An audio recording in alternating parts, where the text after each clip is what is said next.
ओम शांति।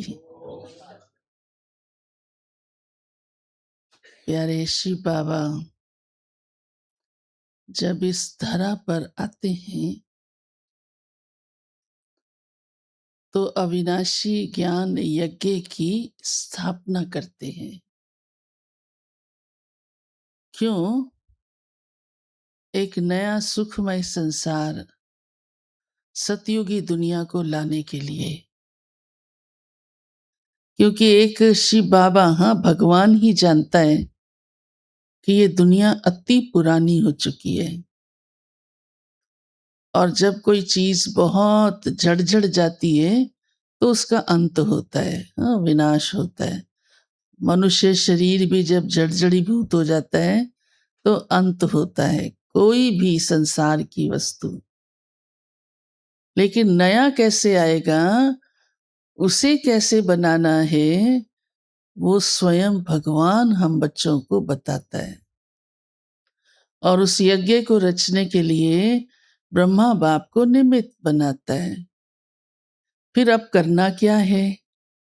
भगवान ने यज्ञ रचा और इसीलिए कि नई दुनिया आए, पुरानी का परिवर्तन हो जाए, हाँ, विनाश हो जाए। तो उसके लिए बाबा ज्ञान योग के द्वारा बहुत, हाँ, सूक्ष्म शक्तिशाली, जिसे अग्नि कह सकते हैं, उसका विशेष बाबा कार्य आरंभ करता है। जैसे स्थूल में भी द्वापर कलयुग से भक्ति मार्ग में कई यज्ञ रचते आए और उसमें वो अग्नि जलाते हैं, फिर उसमें सामग्री स्वाहा करते हैं और साथ साथ मंत्रों का उच्चारण करते हैं। फिर वो यज्ञ किसी का 1 सप्ताह, किसी का 1 महीना, 40 दिन, 2-4 महीना, लेकिन सदा काल नहीं। बाबा जो यज्ञ रचते हैं वो तब तक चलता है जब तक नया संसार बन नहीं जाता। तो उसके लिए बाबा ने यही कहा है कि ये ज्ञान और योग की अग्नि में आप अपना सब कुछ स्वाहा कर दो। वो तो सिर्फ सामग्री स्वाहा करते हैं ना, फिर साथ साथ मंत्र उच्चारण करते हैं। तो बाबा कहते हैं आप बाबा की याद का मंत्र मन मना भाव में टिके रहो, मध्य जी भाव में टिके रहो, बाबा की याद बनी ही रहे। तो जो भी इस दुनिया का पुरानापन है, जिसके कारण से दुख अशांति है, वो तभी समाप्त होगा और धीरे धीरे एक शांति की दुनिया, सुख की दुनिया, पवित्र दुनिया बन जाएगी। तो बाबा हम बच्चों को कहते हैं अब अपना सब कुछ इसमें सफल कर दो। बाबा तो उसका कई गुना करके हमें दे ही रहा है और नई दुनिया में हमें कितना सुखी जीवन, ऊंचा जीवन देगा।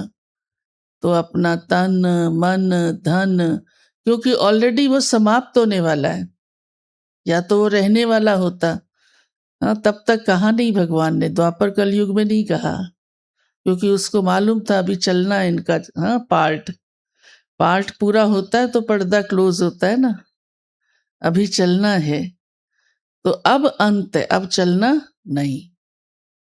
अब बाबा कहते हैं अपना सब कुछ स्वाहा कर दो, माना ईश्वरीय योजना में भगवान जो कार्य कर रहा है उसमें लगा दो, तो आपका भविष्य जन्म जन्मांतर के लिए जमा हो जाए और सदा के लिए सुखी बन जाए। ये इतना गहरा राज बाबा कहते दुनिया नहीं जानती। फिर दुनिया से जब विनाश की बात होती है तो कहते ईश्वर यही करने आया है। तो भगवान कहते हैं ये मैं नहीं, ये ड्रामा में निश्चित है, इसलिए इसे ईश्वर की भावी नहीं कहेंगे, इसे ड्रामा की भावी कहेंगे।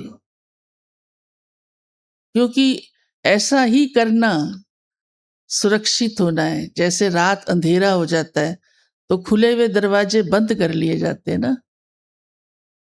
खुले रहने दो, पर अंधेरा ठीक नहीं, हाँ, नुकसान कर सकता है।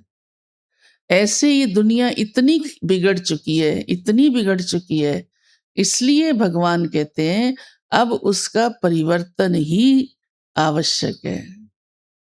तो ये ड्रामा में होना है, हाँ? जब पति दुनिया बन गई तो उसका विनाश होना है और तभी परिवर्तन होगा।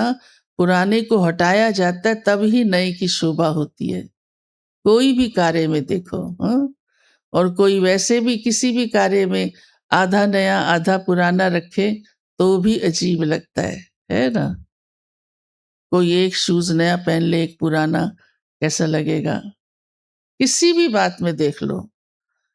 तो भगवान ही नई दुनिया की रचना करता है और हमको बाबा ने ये काम दिया है कि अब आप इस ज्ञान और योग की अग्नि में अपना सब स्वाहा कर दो।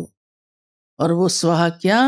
इस देह को भी भूलो और देह से संबंधित सब कुछ भूलो, सब कुछ भूलो। तो ये हमारा भाग्य है, हाँ? जो भगवान हमें ये समझ देता है। समझ मिलना भी भाग्य होता है। जैसे कई बार कई कार्य बिगड़ जाते हैं, कहते मुझे पहले क्यों नहीं बताया? आप समझा देते तो ये सब कुछ नहीं होता। भगवान इसलिए पहले ही हमको बता रहा है, हाँ? तो ये हमारा भाग्य हुआ ना कि हम समझ ही जाएं मुझे करना क्या है। तो भगवान हमें पढ़ाता है, इसका हमें नशा रहे। गीत में कितना प्यारा बजा, हाँ? भगवान पढ़ाते हैं, फिर और क्या चाहिए? तो जो वो पढ़ा रहा है उस पढ़ाई को हमें यूज करना, उस समझ से चलना। पढ़ाई होती ही समझ के लिए है। तो हमारा भाग्य बनता जा रहा है, बनता जा रहा है। तो बाबा ने कहा है नई दुनिया के लिए ट्रांसफर कर दो और ड्रामा के राज को जानोगे, बुद्धि में रखोगे, जान तो गए ही, तो सदा हर्षित रहेंगे। ड्रामा बुद्धि में नहीं रहता तो खुशी गायब होती है, तो दुविधा आती है, तो अपने आप को भी समझ नहीं पाते और इस दुनिया के ड्रामा के राज को भी समझ नहीं पाते। तो ये बड़ा आवश्यक है कि बाबा ने जो ज्ञान के राज हमें दिए हैं उस अनुसार हम अपना कार्य आगे बढ़ाते जाएं।